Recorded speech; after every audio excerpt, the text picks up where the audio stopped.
Yeah. That happens to me too. Okay. Hello, everyone. I'm Charlotte Anders, and I welcome you to today's program. A couple of housekeeping items. The session will be recorded, and on Friday, you'll get an email with a link to the recording. So if you have colleagues that registered for this, or friends, and they couldn't attend, and they wonder, they will get that link on Friday as well. I mentioned a few minutes ago, there is a handout today that our speaker Hallie has provided, and you can access that in the link in the chat. I think we need to put that in there, Charlotte, because You're not somebody's saying seeing it? it's not there yet. Oh, okay. You're not seeing it in the chat? No, not yet. Huh. Oh, okay. Hang on. I'll do it in just a moment. So, your microphones are muted, so if you have questions, Hallie is always great to take questions, and we typically, always actually, encourage them. So please add them to the Q&A so that we can get to as many of those as possible. Today's topic is navigating workplace conflicts, which is such an important topic because I know many of you probably, like me, have experienced conflicts in the workplace, and it's so important to have some tools and tips to be able to manage that. Our speaker is Hallie Crawford. She's one of our career development partners. She provides a lot of programming for us. She's a certified career coach, speaker, author, and national career expert with over 22 years of experience. And if you've joined us for other programs that Hallie's presented, you know that she always has really great information. And I know you're going to learn a lot today and be pleased. So Hallie, I'm going to turn it over to you, and then I'm going to add the link to the handout once again into the chat. Yeah, no problem. We will get it sorted out. Technology is helpful until it doesn't work, right? And I feel like too, every time I hop on these with Zoom, and I'm sure most of you can relate, there's all these new features all the time, and then we have to navigate those new things. So this is a big topic that I really enjoy presenting on because I can't tell you how many people have come to us to sign up for coaching, and we hear a lot of crazy stories about conflict in the workplace, people having to deal with a difficult boss. Sometimes things are, really intense for people as it relates to conflict. And as we talk today, I'm going to discuss first, why this is such an important thing to think about because it not just impacts your satisfaction at work, but it impacts your performance and everybody else's too. So let's go ahead and start to dive in, and I'll do a couple of quick admin items, give you the content for today, and kind of let you know where we're headed. So Charlotte already gave great intro. I won't belabor this. Undergrad degree from Vanderbilt and a master's degree from the University of Illinois. I'm based in Atlanta. We have coaches in different parts of the country. I live not too far from Georgia Tech, probably like 10 minutes. And the advice that we're going to give you today is advice that we give to all of our clients to help them manage difficulties, conflict, less than optimal communication situations in the workplace. And because we like to give you as much helpful advice as possible, I would suggest that you choose one action step that you will take in the next couple of weeks that makes the most sense for you and your situation and what's going on in your world as it relates to conflict management. You can revisit the recording later. Reminder, we are recording today. And also, I am going to put a link to the slides in the chat box right now so that in addition to getting the handout, which is in the chat box now, let us know if you don't see these, but you also can download the slides and reference them for later too. So let's talk first about why dealing with conflict more effectively, not just because it will make us feel better, is so important. When I first started presenting on this years ago, I was really actually kind of shocked by the statistics. If you take a look at this next slide, how much of difficulties within organizations come from less than optimal relationships. It's not about always deficits in someone's skill set or expertise or experience. It's not always about people being as motivated as they could be. It comes from lack of communication or less than optimal relationships and communication. And if you take a look at the second statistic at the top left, 84%, which is a lot of people, have had at least one toxic coworker or boss. And there's just a lot of stories that we hear from our clients, as I said a few moments ago, about difficult scenarios and situations. And then if you look at the bottom left of the slide, a typical manager, and this is why some of our clients literally will tell us, I don't want to manage people. They want to remain an independent contributor. A manager can spend between 25 and 40% of their time dealing with workplace issues, which is a ton. That's about 1 or 2 days, a full day of every single work week.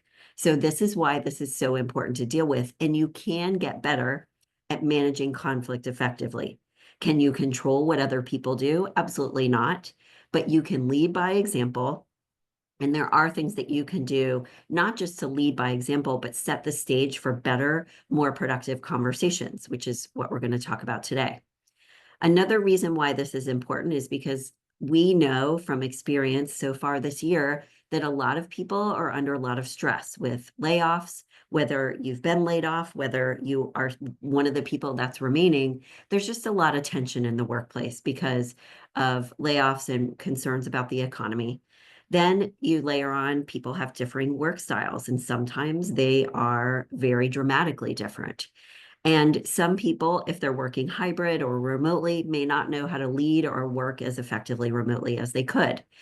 And when we think about or talk with our clients, looking at this next slide, about conflict and managing it more effectively, one of the ways that we try to reiterate how important your work environment is and conflict or lack of it impacts that, right? Your work environment is a make or break, not just for your success at work, but also your satisfaction and whether you're going to want to stay there in the long run. So very quickly, this is our ideal career model. We use this with our clients to help them understand if they're in the right fit and define what their career goals need to be, what their, career direction is, if they need to make a shift or a change. And the point here is, if you look at work environment, it's critical. We have had so many people come to us, and for example, they will say, I'm wanting to make a career change. I'm really unhappy. And they'll tell us that, they want to go be a chef or something completely different. But sometimes when it comes down to it, those people are actually in the right role. They're just in the wrong work environment. It is a make or break. People run away from bosses and bad or difficult work environments. Okay. So here's our agenda for today. So we're going to talk about some coaching skills, agreements, and some tools to help you manage conflict more effectively. There will be 3 specific tools we'll discuss along the way. We feel like they're easy to adopt and pick up. It's just about making that commitment to working towards leveraging these tools. We invite you to ask questions along the way. So please take a moment now to make sure you've located the chat box as well as the Q&A box. If you have questions as we progress today, and when we have time for that at the end, please feel free to pop those in there. I will answer as we progress and pause for a moment. Happy to do that. If you've got comments or resources that you'd like to share with others, I love it when we can learn from each other. So please feel free to put those in the chat box too. And get out your pen and paper because there are going to be some polls that we'll do today. And also some things that I'm going to want you to write down as thought-provoking things and action steps for you too. So you can download the slides using the link in the chat box, or you can use the QR code here. And keep your phone out because we'll have a few more QR codes as we progress today. So let's talk about next the most common obstacles that we have found people tend to encounter as it relates to effective conflict management. And the reason why we bring this up front here is because you need to understand where you need to focus your time and energy. What prevents you? What are your stumbling blocks from being effective here? Because we can talk all day long about these are the action steps you should take. But if these obstacles get in your way, you're either not going to go do them or you're not going to be as effective doing them. Okay. So it could be any of these things. And we'll go ahead and if we could launch our first poll here. Charlotte, we're making sure you guys are staying on the ball and listening in during our first poll up front. Any of these could be obstacles. You could have other ones. So please feel free as you're taking this poll to think about your responses here and write down whatever holds you back here. Is it, I avoid it? Plenty of people feel that way. I don't think that we've had anyone come to us for coaching and say, I love conflict. Okay. Maybe one or two people, but it's been 22 years, not many. A second one is, I don't always know what to say. How do I manage things effectively and communicate effectively? A third one is just the office politics, and I don't know how to manage those. Whatever it is for you, go ahead and give us your answer here. We'll share the results in a moment.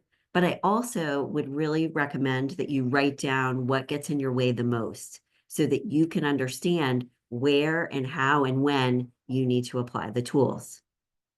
Okay, so we've got 50% are in the middle, which makes perfect sense. Not really sure what to say. That's part of what we're going to be talking about today. We've got some people who are saying they avoid it, understandable and normal. And then the office politics is our second one, which again makes perfect sense. So everything that we're going to talk about today, I feel like is going to help address each of these areas. Notice what your stumbling blocks are so that you know which tools that you want to leverage first and what situations you may need to do use these a little bit more. Okay. It's really important, like we said, if you look at the bottom of this slide, to identify your challenges first. It's helpful, just as a side note, and then we'll keep going. It's helpful too to identify and notice the trends of when you're seeing this conflict. Is it with certain people? Is it within certain situations? Is it with a certain client? If you can start to notice those trends and themes too, with both your obstacles and when the conflict tends to come up, then you can prepare in advance and try to head it off at the pass. So the main learning from this slide is, in addition to understanding what's going on and kind of observing what's going on for the next week, to also write down a little bit like, here's where this tends to happen and the themes I'm seeing, because then you can prepare in advance or use the tools in those situations. Now, in order to enhance our relationships, so we've talked about how important effective relationships are because of the stats that we showed you earlier. The way to make or create more effective relationships and handle conflict more effectively is we need to have these cornerstones. If you look at this next slide, and just by, kind of side note here, we are not saying that you have to be best friends with everyone at work. That's not what this means. And it also doesn't mean that you have to agree with someone every single time either, just to avoid the conflict. Showing understanding or showing empathy for someone, remember, is very different from agreeing with them. They're two different things. And one of the things that is a foundational kind of sets the stage for better relationships, if you look at number 2, so trust between coworkers, at least to a certain extent, is really important. And the tools we're going to talk about today will help you build that. The second one is that empathy and understanding. When people feel heard, listened to, again, not always have to agree with them, but their defenses are going to go down. The third thing that's a foundational tool or, foundational kind of structure, if you will, is having a sense that you can be honest within reason, of course, and constructively with your coworkers, with your boss, and vice versa, that there is an effective feedback loop put in place within your organization or within your relationships so that you can give feedback and they can too in a productive way. And then the last one is effective listening skills. So all of these things, like if one of the ways that you can identify where the problem may be with the conflicts that you're having is if any of these are lacking or are not as in a good place as they could be, this could be part of what's going on that you can start to work on and improve. Okay. And this is good to write down too, to say, I think there might be, we don't give each other feedback at all or effectively, or this other person, or I feel like they're not understanding where I'm coming from. This can give you clues to where the breakdowns in the relationship are so that then you know where to tackle. Okay. I want to start talking next about our 3 foundational tools, but reference a comment in the chat too. It's very timely for one participant. Thanks for sharing. I witnessed virtually a lead engineer resign from a project, due to an overbearing project manager. Yeah, this is what happens. People can only tolerate difficulties, strain, stress, difficult bosses for so long, and eventually they're going to break. So glad it's timely for you. Thanks for sharing. So the 3 foundational tools that we want to discuss today that will help you mitigate or navigate conflict more effectively, prepare for it better in advance, know how to communicate in a better way, and all this other good stuff is listed on this next slide.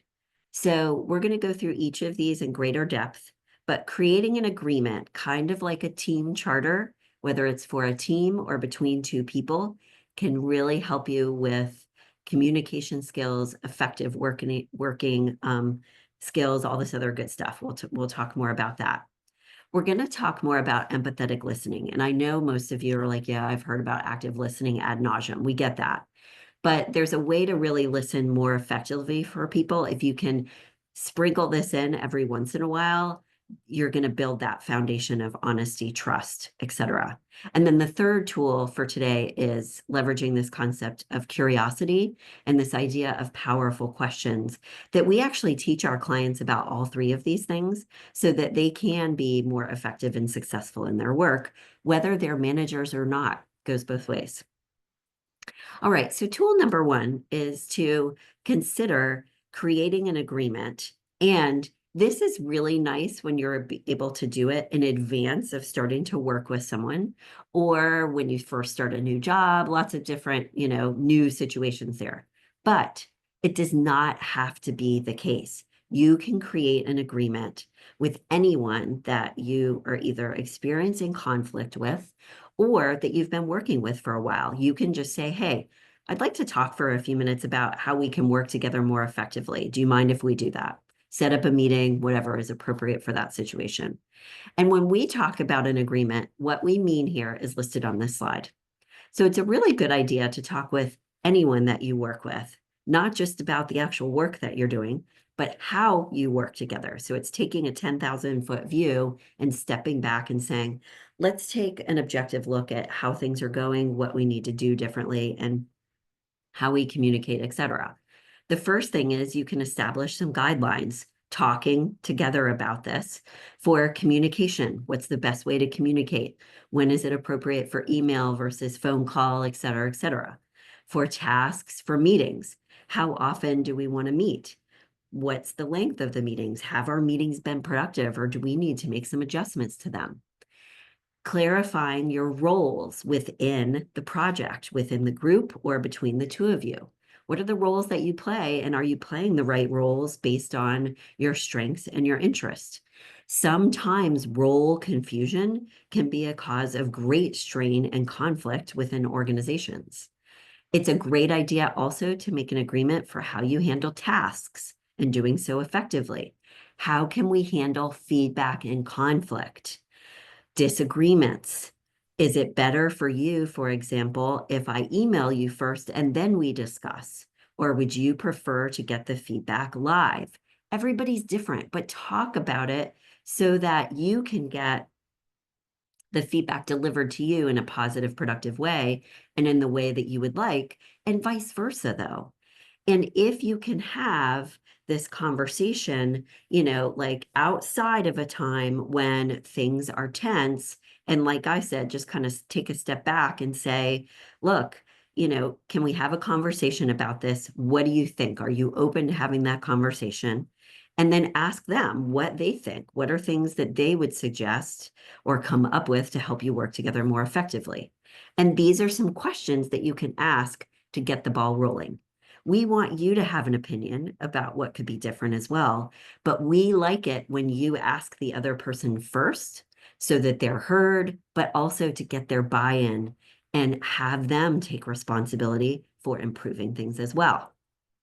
Some of the other things that you can include in an agreement are objectives and tasks, being sure that you guys are on the same page with your goals, your deadlines, all of that good stuff. We talked about roles already. It's a good idea to talk about challenges that you've encountered. Did we handle those well or not? And how can we do better in, later on? What are the milestones and how will we know we're making progress on this project and what are our deadlines? So there's lots of different things that you can include in this agreement. But when we're talking about conflict today specifically, one of the things to discuss is say, look, how are we going to handle feedback? We all agree that it's going to be constructive, it's going to be positive, it's delivered in a professional manner, and we're going to come up with a possible solution as well and not just toss it on the other person. So Charlotte, if we could do our second poll here, that would be great. Really curious how many people out there today or listening in later have ever made an agreement like this before. And it could be that it was a formal one or informal. You could write this down and have it as your team charter. Or it could be something that you discuss informally in bits and pieces. You don't even have to create it all at once. Just again, depends on what feels comfortable for the situation. But it's a good idea, bottom line, to talk about not just the tasks and the work that you do every day, but talk about how you do it so that you can be more effective.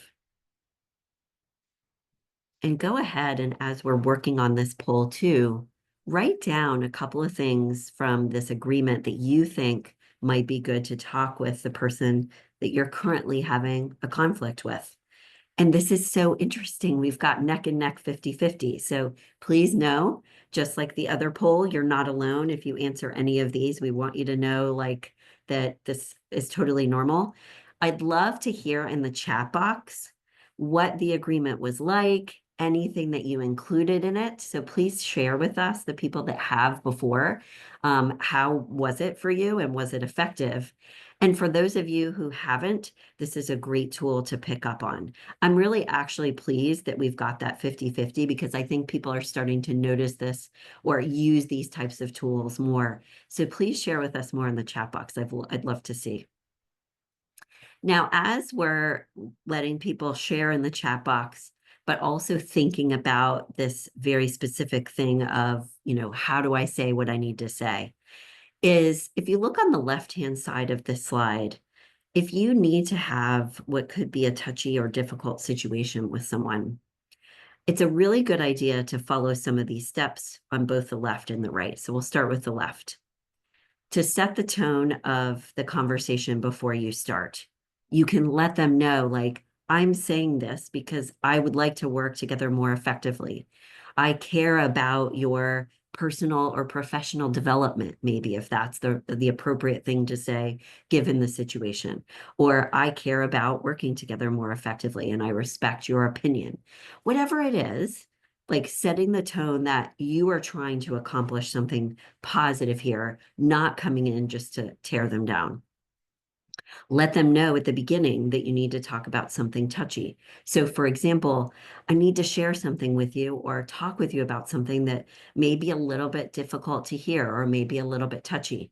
Is it okay with you if we talk about that for a second? This is where asking permission to share can be a good thing to do because you're not just launching into something. It drops their defenses a little bit.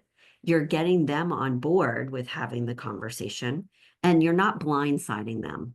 So this asking permission to share can help. It's just a good communication tool.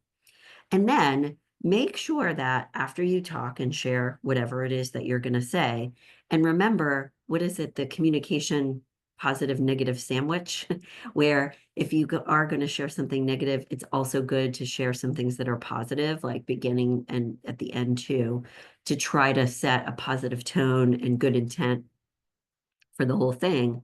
Let them talk after you share. It's not just I'm going to dump and then that's it. So make sure like you're checking in with them too. Does this make sense to you?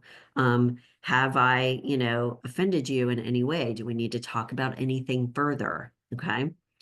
With your body language, communication wise, when you are dealing with conflict or touchy conversations, make sure that you're making really good eye contact and not just looking down or away to show that you're listening, but you're also engaged. When you're listening to them, make sure that you're, sitting up, like you're paying attention, that you're engaged in the conversation, you're nodding to express understanding. If you wave your hands around too much, or if you get nervous during these conversations, it's okay to just keep your hands in your lap, maybe, or like you can hold a pen or something like that that can help kind of ground you a little bit. Okay. So we want you to think about and try to leverage some of these tools as well for possible touchy conversations. We've had clients do this before with success. Now, I'll show you this next slide.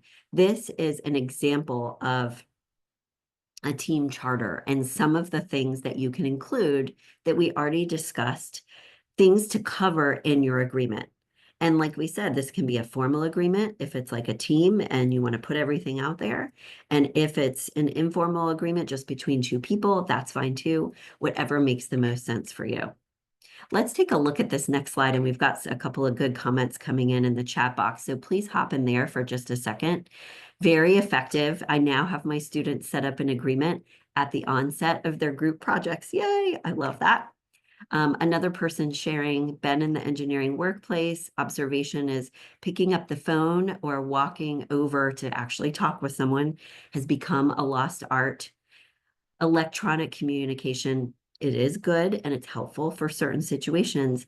But yeah, when you need to have a difficult conversation with someone, try to do it in person if possible, or at least over video if you're remote in some way, shape, or form. That can be the best way to handle things because you can't always understand or see their nonverbals, obviously, over the phone, and therefore can't always understand what may be really going on for them. And it looks like we've got some good ideas for other things to add into a team charter too. So how I roll, I love that. The order, I prefer people reach out to me, important lessons, tips for interacting. Those are fantastic. Thank you for sharing those. This is really good. And we'll come back to those a little bit later too, because there may be some other advice I want to add and obviously as questions roll in too. So here's why, and then we'll get to our second tool for today. The reason why we like an agreement like this is that it empowers each person to take responsibility for the relationship, whether it's one-on-one or the team, because you're asking their opinion, you're getting their advice and thoughts, and you both are collaborating on this in an ideal world. It establishes clear boundaries so that it's a safer space, building that trust, all that other good stuff.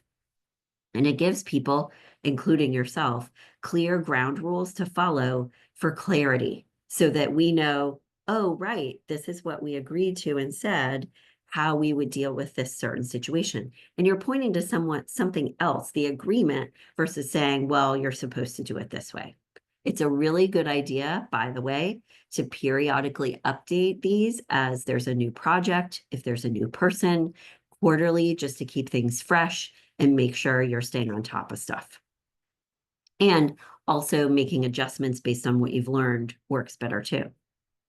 Let's talk next about empathetic listening. And this idea of not just listening to what someone is saying, which obviously is critically important, but also what they're not saying, how they might be feeling, and what they may not be expressing to you is a really important piece of it. And also just simply making people feel heard can improve your relationships. And remember, feeling heard is not the same as you having to agree with them every time, but making them feel heard drops people's defenses as well. So a couple of things to talk about with touchy situations, when you're having to give feedback or have these difficult convos, look on the left-hand side of this slide. One of the things you want to do up front is gut check and think about, is this the right time, situation, and place to discuss this? Not a great idea to have a conflict in front of the whole team or on a team call. Do you need to bring it offline? Would this person feel more comfortable talking about it at the end of the day? And would that be better? Then they can sleep over on it overnight. In some cases, you may need to have multiple conversations. You have the beginning of the conversation and you say, okay, let's sit with this overnight and regroup tomorrow or later in the week, whatever is appropriate. We talked about the one in the middle, giving them a heads up in advance that you need to talk about something touchy or you'd like to. And then we like for people, after you have shared your thoughts, your suggestions, whatever is going on for you, ask questions first, then discuss and share your opinion. So you'll see, and I think this is in one of our slides, but just in case, let me just share this really quickly, is when you look up and the assertive, effective communication formula that we teach our clients is that you show empathy and understanding first. That's the first thing that you do. The second thing you do is state the facts, trying to leave the emotions out of it. And the third thing you do is offer and ask for resolution. So every time people talk about an effective, assertive communication formula, there's always understanding first so that you let the person know that they feel heard. Okay. So with this second tool and empathetic listening, we all know, as we've talked about earlier so far with the stats too, is that everything in the workplace involves communication. We cannot not communicate. What we wear, the choices that we make communicates things about who we are as a person and what our values are. And two-way communication is always critical. And even though a lot of people will be like, yeah, I've worked on my listening skills and I feel like I'm a good listener, they're not always as effective as they could be in terms of showing understanding and expressing empathy. So here's what we teach our clients as a coaching skill. There's 3 levels of listening. Number 1 is internal listening. That's listening to our own inner voice. I'm hungry, I'm bored, this meeting is boring, or yay, we're making great progress. You need to be in level 1 so you can self-care, take care of yourself. You also need to pay attention though to when you're in level 1 too much, because you're thinking more about guilty as charged. This happens to me too. You're thinking more about what you're going to say next to the person versus really listening to them. Okay. Level 2 is focused listening, focused on the other person, listening to their words, but also their nonverbals. What are the nuances in the conversation? What are they maybe not saying? What are their nonverbals telling you that you may need to call out? So part of effective listening is not stepping over things and saying, hold on, do you mind if we pause for a second? I get this feeling that, you don't, or you may not be totally on board. Am I missing something or am I off? Just want to make sure we cover all of our bases. Okay. Bring things up. Don't step over things that especially could either improve or hinder your relationship. And level 3 listening is global listening, paying attention to the tone, the energy, the vibe of the team, between the two of you, all that other good stuff. And the way that we do this more effective listening is sometimes we ask a question instead of telling someone what to do. Sometimes we slow ourselves down and talk slower and more deliberately so that we're choosing our words carefully, but also giving them a chance to respond. And we use silence so that they can respond and actually think about something. Sometimes we may need to slow them down, calm our body down if we're nervous because we're in conflict. So there's different things that you can do to kind of chill out a little bit and slow things down so that you're not stepping over really important things.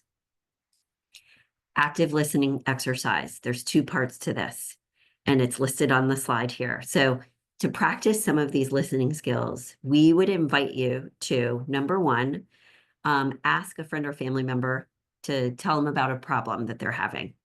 And you can let them know in advance that you're doing this or not, either way. Probably good to let them know because they might think you're weird if you do it for too long. But The first time you talk with them about whatever this is, the first part would be you're only allowed to reflect back what they're saying to you. You can't ask questions. You can't offer advice. Humans want to offer advice. We tend to jump in sometimes sooner than maybe we should because we're not allowing the other person to figure out a solution or not really letting them feel heard. The second time you do this exercise, you can only ask questions, giving advice. And you might think this is really easy, but it's very interesting when we do live workshops with these. You can start to see people, wanting to share advice or say something, and they have to hold themselves back in order to only practice one of these other things. Charlotte, let's launch our third and our last poll for today. We're curious, based on this definition, do you feel you employ effective listening skills? And here's the deal thinking about this. Great idea to write something down here too. Like I need to get better at maybe asking good questions or letting the other person talk, or it could be not thinking about what I want to say next. But it's a muscle here that we're looking for you to develop. You don't have to do this every single second of the day, but it's about saying, okay, let me practice really just listening and not giving advice or asking questions. Let me practice mirroring back or making sure that there's clarity within this conversation and just repeating what they're saying, but in a different way to really show that I'm understanding. Or it could be that you're like, I need to get better at toning down that internal dialogue that I have. All right. So it looks like we've got sometimes, which makes perfect sense. Charlotte and I were talking about this at the beginning, that I feel like this is the case for me as well. 15% are saying no. This will be definitely one of the main action items you want to take on then. And the fact that we've got 31% are saying yes, that's fantastic. That makes me happy. There could be a little nuggets or a few nuggets in here that you want to implement and make some changes too. Let me talk about this really quickly and then check out in the chat box too. We've got another really great suggestion, which I love. So this next slide here is the 4 needs of followers. This is a model from the Gallup organization, which owns the Strength Finder and the Gallup poll. They assert that anyone who is part of an organization, and that's what a follower means, not my favorite word, but whatever, they need these 4 things. So you need these as an employee. Other people in the organization need them as well. We all need a sense of trust in some way, shape, or form. We talked about these earlier, or at least some of them. We need a sense of stability that our boss is going to be here tomorrow, that our job is going to be here tomorrow. Obviously, none of these things are going to be perfect, but you get the gist. A sense of compassion and a sense of hope.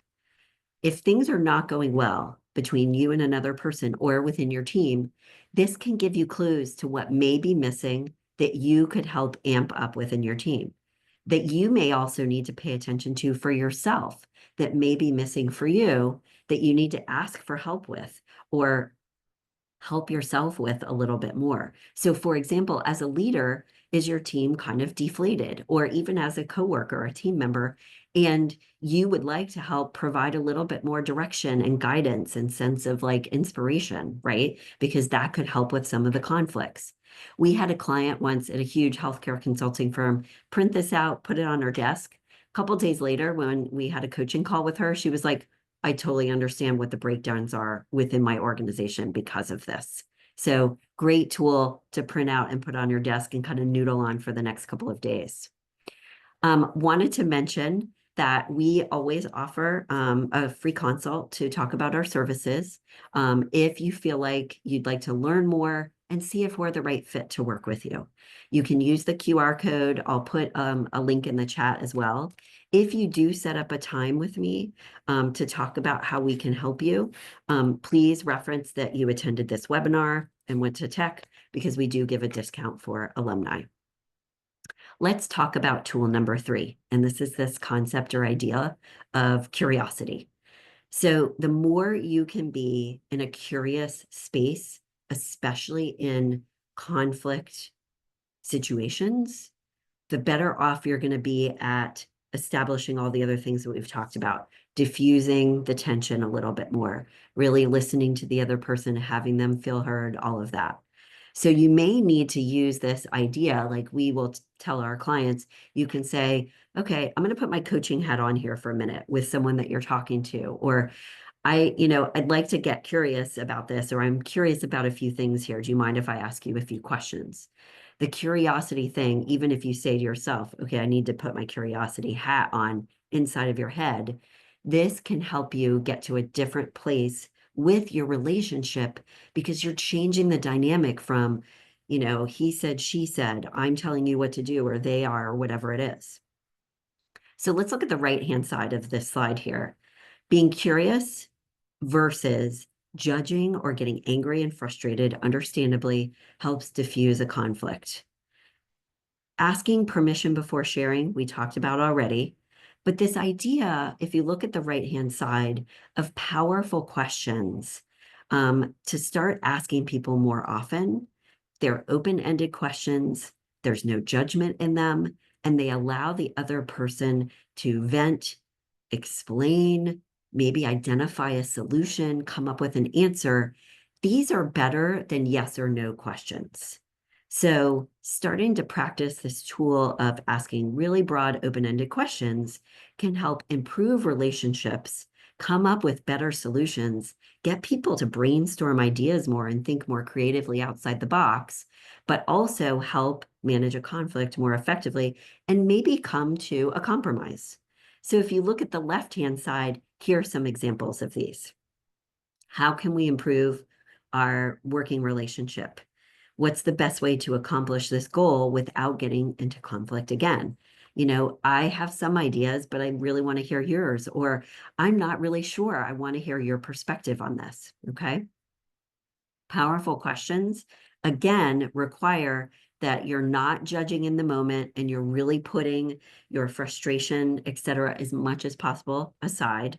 And you're staying present with them in levels 2 and 3 of listening, like we said.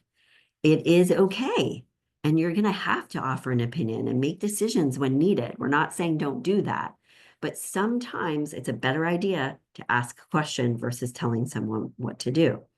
And like we said earlier, it's important and can be very helpful to try to make an effort to understand their perspective overall and first. Okay.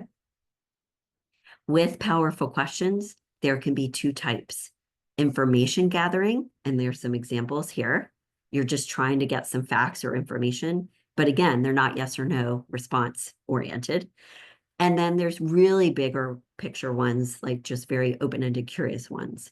What would it look like for you if we worked together effectively? Because what if they said something and that was completely not your vision, and you need to figure out a way, well, my vision is this. Where can we find some common ground? Okay. And as part of curiosity and everything else we've talked today, here's actually the assertive communication formula. It was in our slides. This requires self-management so that you can try not to judge, work towards understanding all of that other good stuff. And this starts to lead us into thinking about how important self-management is for your own emotional intelligence. We like this book. If this is a tool that might be helpful for you, just wanted to put it up on the slide here today. You can get it on Amazon. But we like this one. It is from the founder of emotional intelligence, but this one focuses on working, EQ at work. And we need to be good at, as best as we possibly can, we're not going to be perfect, about managing our own emotions, stress level, all of this other stuff in order to be able to manage conflict more effectively. Okay. Let's get to our Q&A. So as we're giving you a moment to start writing down some action steps, please share them in the chat. We'd love to see your action steps. And also putting some questions in the Q&A box. Wanted to mention that we do have 2 programs coming up for Tech alum. There's one in July on salary negotiation, and Charlotte will either send this out, and it's going to be up on the website, just by the way. So look out for those announcements about both of these coming up. And we have a design ideal career workshop. So if you feel like you need to move forward in your career, maybe make a transition or a shift, or you want to get better at your career planning, that's coming up in August. So look out for those. And as we start to noodle on our Q&A, and I'm happy to answer anything that comes through, I'd love it if you all would write down one action step for this week. And there's some suggestions there. And reminder here, you can get the slides, schedule a consult. The links are also in the chat box as well. So I wanted to share one thing as we're waiting for more to come in here, if it does. Someone shared SBIS, and thank you for explaining what it was, because immediately I wasn't exactly sure. So I was like, okay, I'm going to need to ask her. But it's situation, behavior, impact, and solution. And I love that your company actually has this kind of as a standard, if you will, as a model for what they want you to do when you're providing feedback. And that's a perfect, see, I love it that if organizations can set these standards, that would be fantastic. Now, we need other people to follow them, and I know that always doesn't happen. But if your company or organization doesn't have something like this, you can create it. Like, take charge of your own, like, destiny, if you will, and your own relationships, because you can't always count on the other person necessarily to do so. Charlotte, anything that you want to start to say before we answer questions that come through?